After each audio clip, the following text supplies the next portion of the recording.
and people say, where do you get help for a suicidal person? Just take them to the nearest hospital. There's something even we call involuntary admission. If you know the person is really at risk, 'cause what if they decided to burn the whole house down or the whole office workplace down, and all of you are there, and you were just saying, you might go along with the person. What is it that I'm actually looking for? Do we really know life? But let me say intelligence.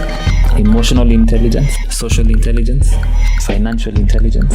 So I believe it's important for each and every one of us to understand the rules that govern any arena of your life. You are listening to The Revenge of the Forsaken Gods, a podcast that explores the human experience and seeks to create a blueprint for living using books, stories, movies, and conversations. And here is your host, Andrew Balongo Opere. Welcome to the Revenge of the Forsaken Gods podcast, and I am your host, Andrew Balongo Opere. And in this podcast, I seek to find out the things that you and I need to live a fruitful life. Now, I noticed that one of the things that are threatening you and I noticed one of the things that is threatening you and I from having a fruitful life is taking one's own life. I wanted to find out how to identify when someone is suicidal, what would cause someone to be suicidal, and what can I do to support them when they are suicidal. Because there's a growing concern in Kenya over the alarming rise in suicides. According to the World Health Organization, the suicide mortality rate, which is the number of suicide deaths in a year per 100,000 people in the population, the current rate in 2019 in Kenya is 6.1%. For females, it's 3.2%, but for males, it's 9.1%.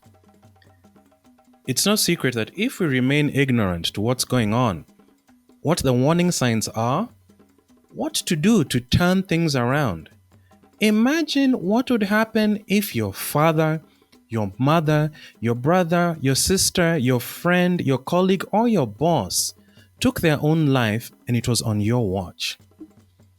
So hence, I decided to find out what I can do, and I invited a guest who is a psychologist. She deals with developmental psychology and behavior. She's also a neuro-linguistic programming coach, and I'll ask her to unpack that for us. And apart from that, she's also a TEDx curator, and she teaches people public speaking. But the reason I invited her here was because she is the only psychologist that I've met who is in charge of a men's only health group on WhatsApp. And she's very, very empathetic. She's very supporting to the challenges that the men share in the group. And I thought she'd be the perfect person to bring on here. So without further ado, the sole admin of the men's health group on WhatsApp and also offline too, Grace Kinuthia, welcome. Oh, thank you. I never saw the last part coming. I should have gotten a disclaimer. Hey, I'm going to add this. Thank you for having me. Yes, in fact, let's start with there. How did you become the admin of a men's only group supporting men with their mental health? Wow. So interesting enough, this is supposed to be a suicide conversation, and how the group was formed, or ideally how that came up, was you had lost two friends due to suicide. And I thought maybe it's time to have this conversation. So, because most of the time you find that, and having an inner circle that most of my friends are male, and having an inner circle that my closest people are male, and I found out that most of the time men don't get to speak out. I equally have female friends, and I found that when you listen to this party, the females and the male, there's a lot of misconception when it comes to men. So I thought maybe it was a try and error when it started, and we started with an event that was 2018.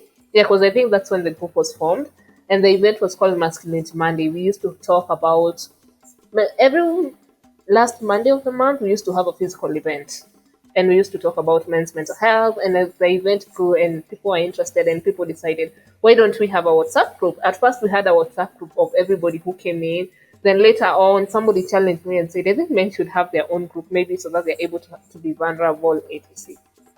And that's how that came about, and it grew. So every event we would go, we would add somebody else, and maybe along the way when I'm speaking to somebody, I'm like, I think I may not be the best person to listen to you or maybe give your perspective, but you need to learn other men are undergoing this. And hey, would you like to join the group? And most people are like, okay. I don't know how you came around the group because you happen to be in the group. I don't know how you or when you joined. So maybe you can tell us how did you bump into the group? How did you find yourself there? But I know you've been there for years. That's all I remember. Yeah. Yes, interestingly enough, I just remember I was reaching out to my fellow psychologist female friends, and I was just asking, do you guys know any groups where men are, where guys can discuss? Because I couldn't find any. And I think she knew of this group and she put me in touch with you, and you added me into the group. Okay. Then. Okay. Yeah, and it Yeah, was also so a breakout from other WhatsApp groups whereby people discuss mental health. So it was more of pulling people separately to get the guys who are interested in that. yes. Yeah. So, because today is actually a National Suicide Prevention Day, would you mind helping us unpack, what is suicide and, why do we need to prevent it?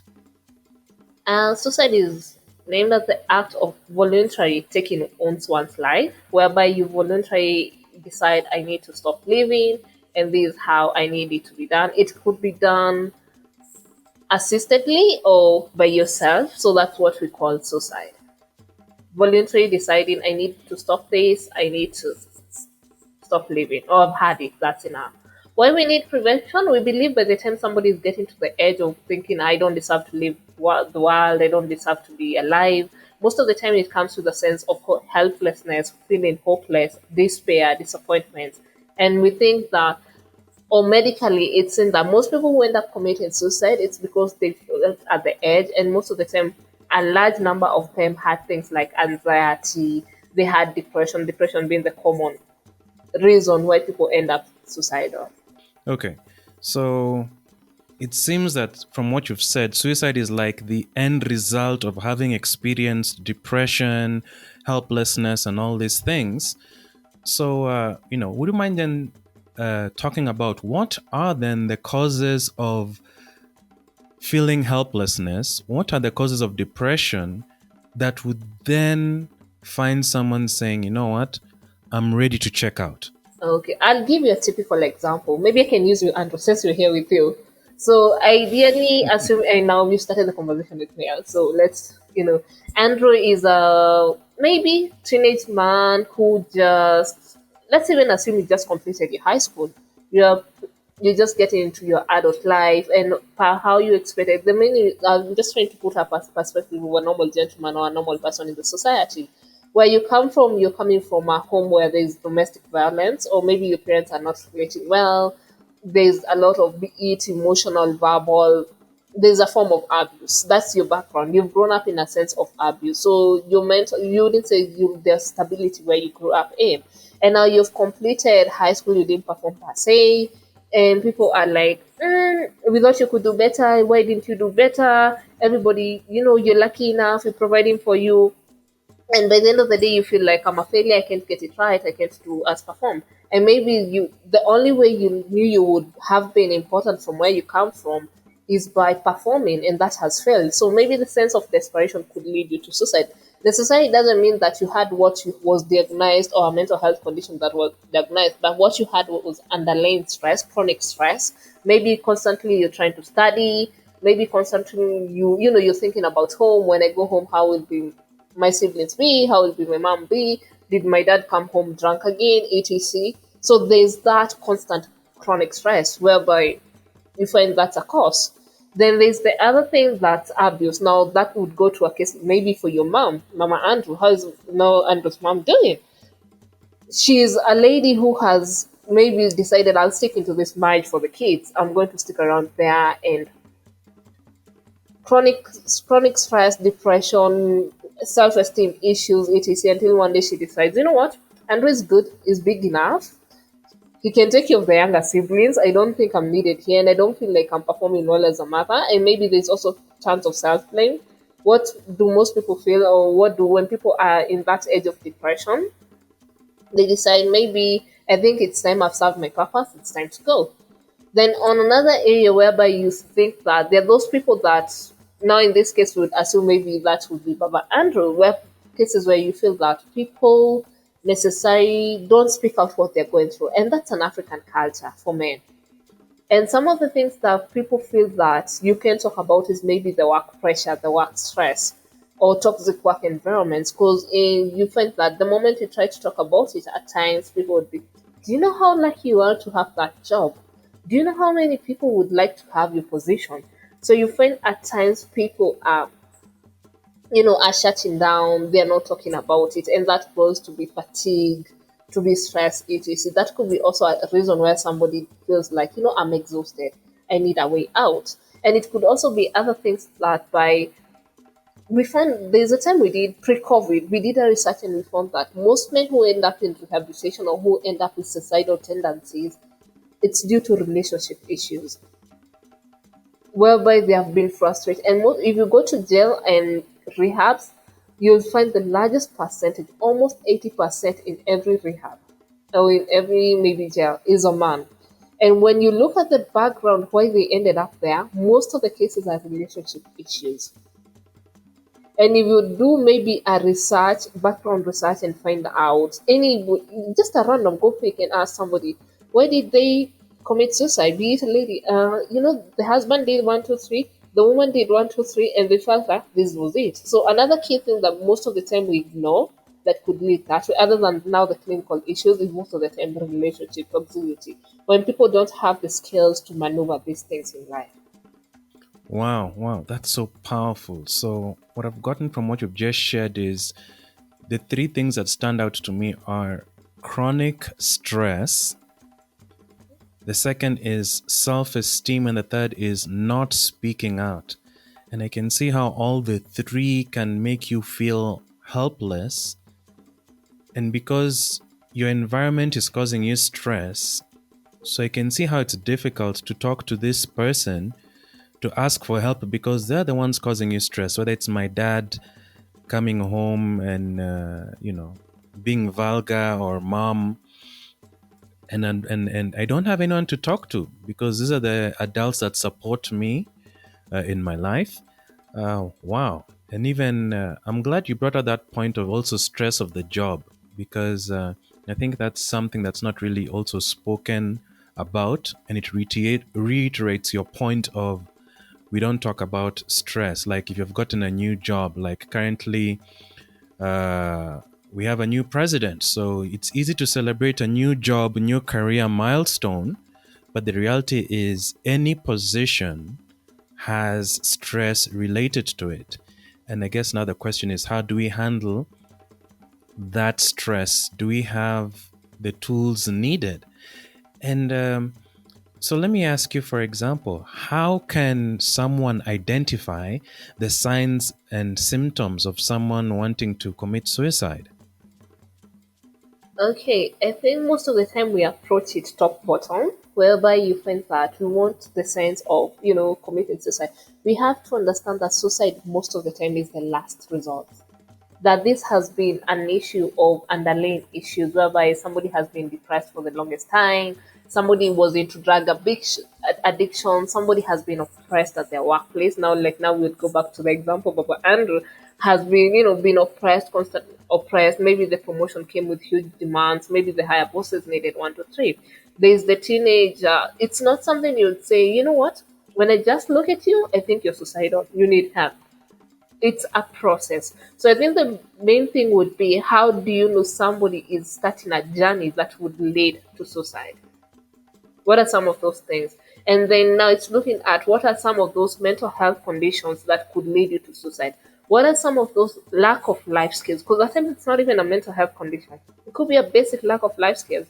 So, for example, you have maybe a sister who just got, now Andrew has this sister Jane who just got a job. But in between the job, there's the pressure of social media, TikTok, Instagram, etc. And they want to appear okay, and how they're spending their money is not per what they're earning. Whatever is coming in and the output doesn't resonate. So you find that this person is lacking maybe skills of financial management. They're lacking skills of, being authentic to themselves. What happens when they feel that they can no longer afford that? What does that do to them? Because most of the time, especially social media, is a pressure. And sometimes you find that somebody is stressed. Why are you stressed? Because they don't have money. Why don't you have money? At times, it doesn't necessarily mean the person is jobless. It could be how they're spending the money or the demands, maybe the income and how much it's applied doesn't really add up, and that could be a stressor. So, do they have the skills to find a side hustle, look for another job? This somebody who is jobless, like the normal graduates. Andrew, you've gone to school, your parents have decided, you know what? I won't even pay that diploma for you. You deserve that degree. So you sort yourself out. Does Andrew know I can go start a business or I can go do something and build up my life and not, do a blue collar job, not the white collar job as much as you wanted to be a pilot, astronaut, or doctor? Does Andrew know that? You know what? You can start selling some few things, do you know your talent? Do you know what you can utilize? So I think going back to your question is, what are some of those skills that we need to build up in order to avoid us going towards that journey where somebody can end up, feeling helpless and giving up in life or suicidal?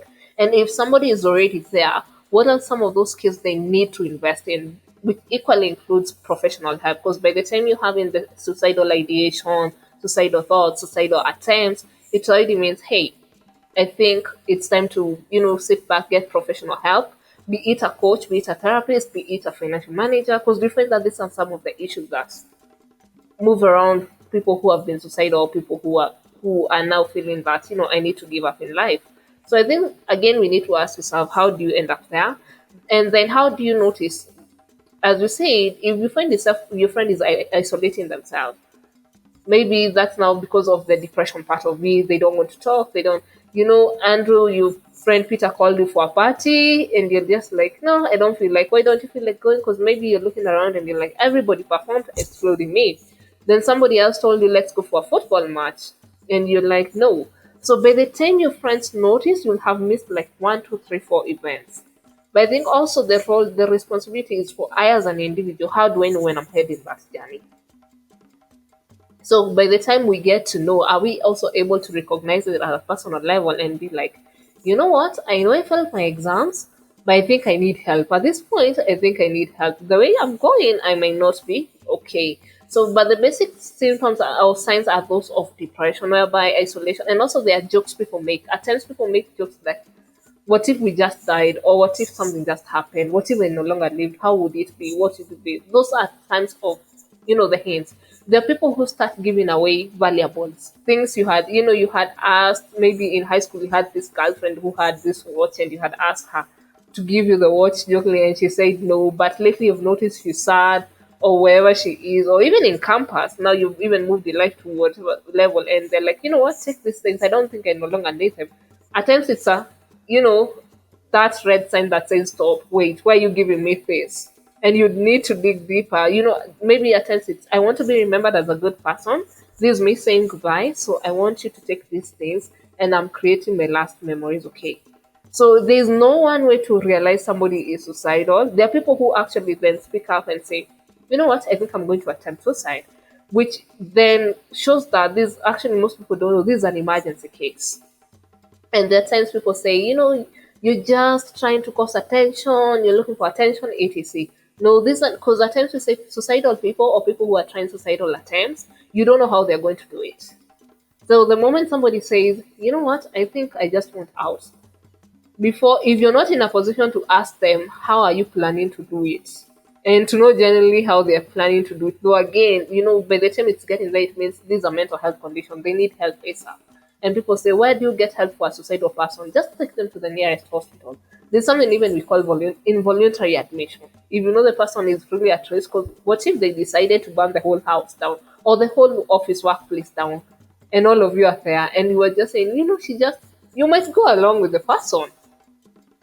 So some, be it how they talk, be it how they present themselves, things they stop doing, it could be a way for you to know, what, this person is going a road of depression. Maybe it's time we started having this conversation. Wow. There's so many gems you've shared there, like, the lack of life skills to handle new life transitions.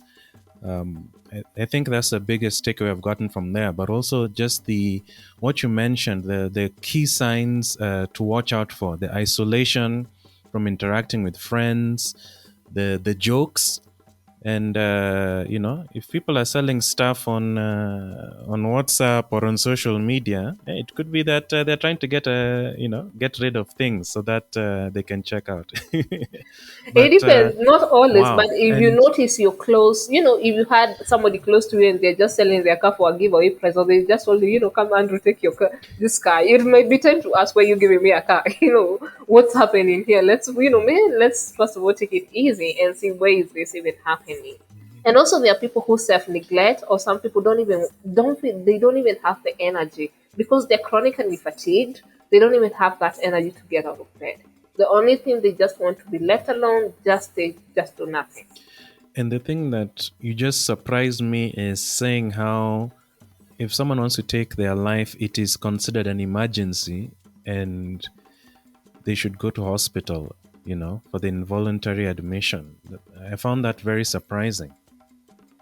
Yeah, it is. There are people if you walk into any hospital, Andrew, and say, you know what, I feel I'm suicidal. I don't trust myself being alone. Nobody will say no, we can't admit you. They'll actually admit you there and look for a psychiatrist or a psychologist for you. They are going to do that. And Okay. maybe you can start the process of being checked. Is it bipolar? Is it anxiety? Is it depression? Nobody will say you can do it voluntarily if you realize you're there, or you can do it, or your friends or your family members can do it for you involuntarily. Yeah. Okay. So I'd like to have two conversations then. Okay. If I'm feeling suicidal, what are some ways that I can prevent being suicidal? And after you answer that, if it's someone close to me, my sibling, my friend, my girlfriend, my boss, my colleague, if they are suicidal, what are ways I can interact with them to help them prevent suicide? So if you feel you're suicidal, you'd need to ask yourself why. What's your why? Why do you feel like you're not good enough for the world? Why do you feel like you're helpless? Once you find out your why, then that directs you what can be done. What are the skills that you need? So if you feel like I feel lonely, nobody would care about me, then again it's a question of what's your purpose? How do you find yourself impactful? What can if you feel like why I can't provide anymore, why can't you provide anymore? Are there other solutions tied towards that? You can also walk into, as you say, hospital, seek a therapist, talk to somebody. You've taken the action. Talk to a friend. If your friends are knowledgeable and they're aware, talk to your friends and say, I think I need support. I need somebody to support me through this month. I think I'm seeking it. As much as maybe I'm going for therapy, equally, I'd need your support. And I think most people would show up. The fact that you've been honest and genuine, saying, I need you guys to check on me once a week or, every day. If you have three friends, they can alternate. Could be a simple phone call, but it's just there to keep you going until you back on your feet and you're able to consistently do therapy or consistently get back to your why and find a solution. Now, there's the other part where the friends or family members have noticed the person is suicidal. So this would happen in two ways. One, the person you approach now, in this case now, if it was you, Andrew, you either say, no, no, no, no, I'm not, or I don't want to talk about it, and you shut down, or you either say, yes, I think I need help. So that is going to determine how they go about it. So if it's yes, I think I need help, there are the options of, you know what, there's this therapist we know, or there's this support group you can go to. And then you can begin your journey in getting help, and you can tell them, this is how I'd like to feel seen, I would like to feel heard, this is how I'd feel more supported. Now, the other case is whereby you're like, no, no, no, I don't think I need help, but actually I think I should get out of this earth. So then that's now the part whereby are they able to do an involuntary admission if in case everybody around you feels like you're going to harm somebody or you're going to be at danger. Then at times people can be taken to now psychiatric places. Once you get into a hospital with people with professionals, they're able to manage that, tone that, and you're able to get a psychiatrist, a psychologist, and therapy helps a lot. Speaking out, being shown perspective, but also now the people around you, you need to be warm, empathetic, sympathetic, and tell somebody, you know what, I think we need to talk. Not everybody, at times they start because of where we come from as an African society. Mental health has been, you undergoing mental health issues, that must be Until now lately that we're starting to get into this conversation. So you can, as you go ahead and people, as long as you're talking about it and your friends know the right way to say, you know what, I think you need help. Can I work with you this journey? Actually, I volunteer. And most therapists will agree. If you went to a therapist or professional and say, I'd like to sit in with my sister, my brother for therapy, for them, for when they're starting to feel supported, I think hardly will a therapist say, no, they only need to be here alone, until they get comfortable. Wow, that's very powerful. So the thing that has echoed loudly for me is support. Find support where you feel listened to, whether it's the coach, whether it's the therapist, because now that's where you feel you want to check out because you're not being listened to. That's very powerful, and thank you for sharing that, Grace. And I was also just wondering, there's so many stories around suicide, some that are myths, some that are not true, just utter lies that because they've been practiced over a while we think they're okay. What are some of these myths, and would you mind debunking some of these myths around suicide? Okay, now as being an African society, the most common one, and I think maybe if you've not had this, I don't know, unless you're not African or you've not lived in Kenya. Most of the time, I don't know. Have you had? I have had people like, even I say it every day on social media. I'm stressed, and the first thing you say is either a Bible verse, a quotation, or you need to pray for that bad spirit, or I'm depressed, or I feel suicidal, and there's a whole.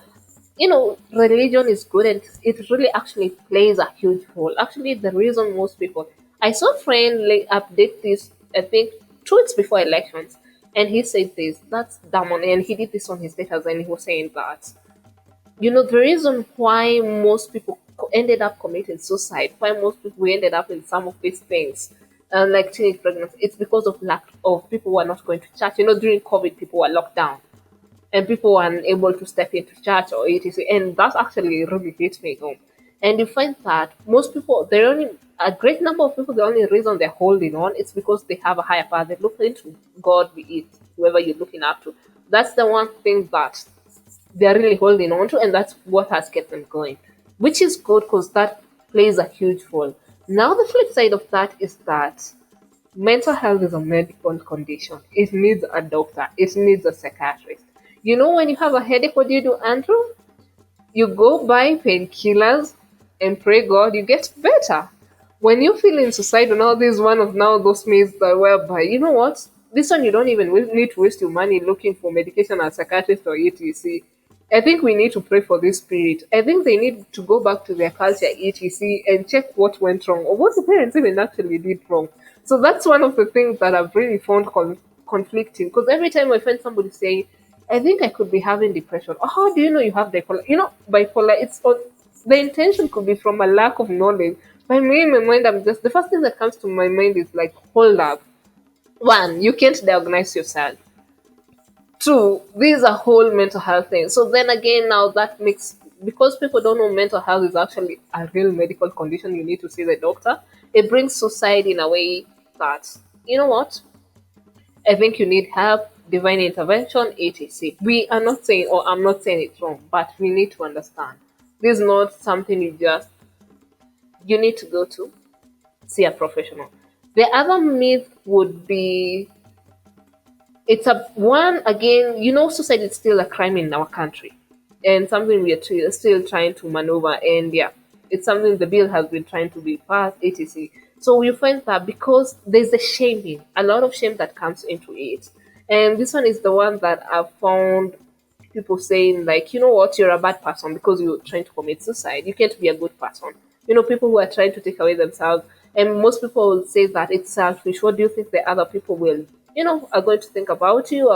The person who is trying to commit suicide has actually maybe sat down and looked at the option, and the only option they have seen, if I was not alive, my parents wouldn't be spending this money. I failed, why should they pay a diploma? They wouldn't be doing 1, 2, 3. And then there is, whoever we tagged as Mama Andrew, she sitting there and saying, you know what? My kids wouldn't be seeing me suffering. I think they are better off without such a mom. I need out. And then there's now whoever the Baba Andrew is, and he's like, you know what? My main mission was supposed to bring up a good family. My son has failed. I've been of bad, I've hurt my wife. I've done one, two, three. I don't need to be here. So you find that there's that perception suicidal people are selfish people. No, they're not. That's a myth. It's because at times these people have tried or they don't even know any way to ask for help. Yeah. Wow, wow. That's very powerful. And Oh, so and what I'm one more. noticing is One that, more, they're not yes, looking for attention. There's this whole their attention. They won't do it. They can't do it. They just needed to get our attention. They're just trying. They call it clout chasing. Yeah, they're just trying that thing. This is not somebody who can just go ahead. A suicidal person actually doesn't say they're committed suicide. They would have just committed suicide. Yeah, that's another one. wow, wow. And from these myths, you've really shown some of the things that we should not be saying around people who are thinking of suicide. And I'm just wondering, this seems to reiterate the lack of life skills. So maybe what are some things, someone could say to someone going through that would help ease their mind, ease their heart? I think the first thing is one, understand everybody's journey is different and everybody would like support differently. So I think the first thing would be I see, people want to feel seen, people want to feel validated. I see you undergoing a hard time. How can I support you? How can I be there for you? Or what would feel more comfortable? How can I make you feel more loved? How can I make you feel more wanted? If you ask somebody this, and maybe they can start thinking like, by the way, somebody wants, somebody sees me, somebody understands me, and they would like to be there for me. Another thing would be you can offer at times. You can decide, I see lately maybe where you are, the only energy you have is maybe wake up, eat, and eat it, right? Can I come help you with a few things? Clean up the house, keep them company. The people actually, they don't need you to speak. And one, it's very, very important to ask somebody, how can I support you best? Unless somebody says, I also don't have an idea. And then you can ask them, can we get into the journey of experimenting? Today we can take a walk. Tomorrow we can go to a book club. The other day we can go watch a movie or etc. Or we can just cook something. You can do that. But there are other people who are just like, I just need my silence and just listen to my thoughts and have somebody around. That I don't trust myself alone. So the moment you ask somebody, how can I support you, that opens doors for many things. Because there are people who Andrew might want people to just be there. You see, you have company. And then Grace here is assuming Andrew needs advice. Andrew needs to be spoken to. So I could be getting it all wrong. Because maybe where you're coming from, everybody else has been advising you. You have your siblings who have said, how could you perform that in high school? You have your parents who are like, do you know how much we went to work and invested in you and spent this amount of money in you? Yeah. So ask somebody, how would you like to feel seen, loved, or supported? Wow. And those are really, really some powerful tips. How do you want to be supported? And hear how sometimes they just want you to be there. And, what I appreciate is, the tips that you're giving us right now, it's something that I can think, I can start applying, or anyone listening, you can even start applying these tips. And what would you mind just sharing a few resources where one can delve into deeper for these life skills that can help one understand what they're going through in their mind, or maybe what someone else might be going through?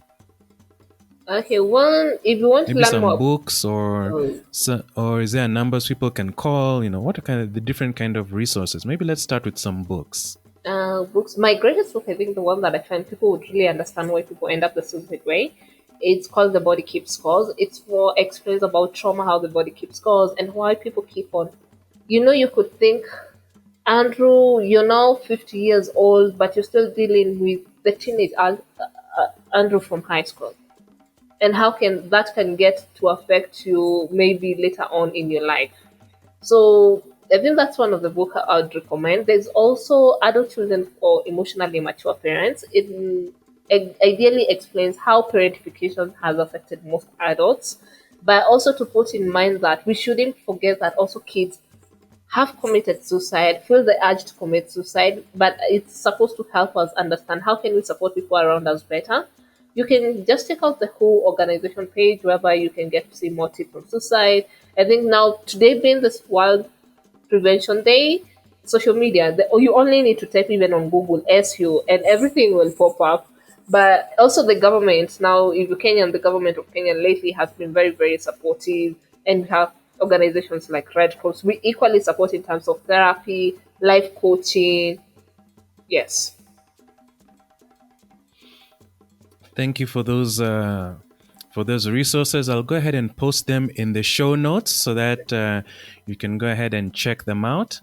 And you know, what you've made me realize during this conversation is the echoing lack of skills on the children's side to understand their emotions, their thoughts, but also the role of the parents in terms of how they can affect each other and their children and those around them. And I can see when this sort of cuts across, like, if a boss doesn't understand the amount of stress they bring into the workplace, and even the employee, the impact of their behavior in the workplace. I'm just wondering, do you have any do you do any sort of coaching or teaching resources about self-awareness, how to understand your emotions, your thoughts, what have you? Yes, we do. Currently, I have a class that's called Hello Self. Ideally, it's very intentional. Hello Self. Do you get? Because again, we grew up in a perception whereby, Andrew, you never chose your name. You never even chose where to grow up in. And then, you still try. Yeah, it's true. Like, you've never thought about that. You never made choices for yourself. Maybe the only time you started making choices for yourself was after high school. If any other choice you made was out of rebellion, most likely. Yeah, imagine. And maybe even it's after campus, if you went to campus, because you had to live under your parents' roof, etc. So you find that, okay, the course is called Hello Self. Ideally, it's more of trying to, can you reparent yourself? Can you reintroduce yourself to yourself? So whereby we get to learn some of these skills. How do you get to understand yourself? Why do you act the way you act? Why do you react the way you react? Why are you attached? We know your attachment styles, your boundaries. Why do you have issues with boundaries? Why are you struggling with people pleasing behavior? And how do they get to affect you as an adult? And how do you get to, transition from the you that you're now to the you that you'd like to be better? So that's one of the programs. We also have another one for kids. It's called the Youngster Club, basically because kids are supposed to be, thrive, nice. And for kids, it's beautiful because they're open, they're waiting to be filled in. And the class basically teaches about hope, to instill hope in the kids. How do they become adults that understand? How do they know, even from a young age, they're worthwhile? They deserve to be where they are. How do you affirm them? How do they know, what? I can make my decisions, and just because it's different, my decision as Grace is different from yours as Andrew, necessarily doesn't mean either of us is wrong. Nobody has to be wrong. And nobody has to be perfect. We're just different people doing different things. And as long as this makes me happy and whatever you're doing makes you happy, then it means we can embrace diversity. Yeah, then other than that, now we do tailor-made courses. There is a parenting course whereby people just come learn how do how do you unlearn this, how do you start this, and how do you become more impactful. And where can we find you so that we can get more information about this, so we can sign up for class and upgrade our life skills? Okay. You can website Jitunza Wellness.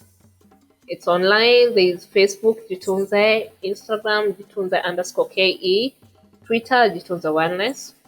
Can I share contact? Okay. Sure, if you want to. Email, number, whatever you feel comfortable sharing. +254 7 111 88 300. Thank you very much for that. Yes, I'll go ahead and post all of the information in the show notes so that you can reach out to Grace if you want to get more information, get some advice, get some input, get some learning materials, get some referrals. And I'm very grateful for the work that you're doing with men, Grace, and just the rest of the Kenyans also, and impacting your clients so that their lives can be better. And that's the reason why I do this podcast. And before we sign off, do you have any last words, your parting shot before we sign off? Okay, maybe one. Thank you for giving us an opportunity, at least being impactful to the world. Being able to reach other people, using people like I to, it's humbling actually. Then I think my last shot would be today being Suicide World Prevention Day is it's okay not to be okay. Look for help, seek for help. There's always somebody out there willing to be empathetic, willing to listen. As long everything always has a solution. It's never. I would never say it's never that. It's never as bad as you say it at times. At times there's always something extra. Just talk to somebody, and the moment you begin that conversation, it opens different ways for us to see how can you get support, how can you get help. Yeah. Wow. Find the support that you need that works for you. Thank you very much, Grace. If you have found this conversation very insightful, very helpful, please do share it with someone else on your social handles. And yes, follow me on Revenge F Gods on Instagram, on TikTok, and Facebook. And also, I'm on LinkedIn, Revenge of the Forsaken Gods.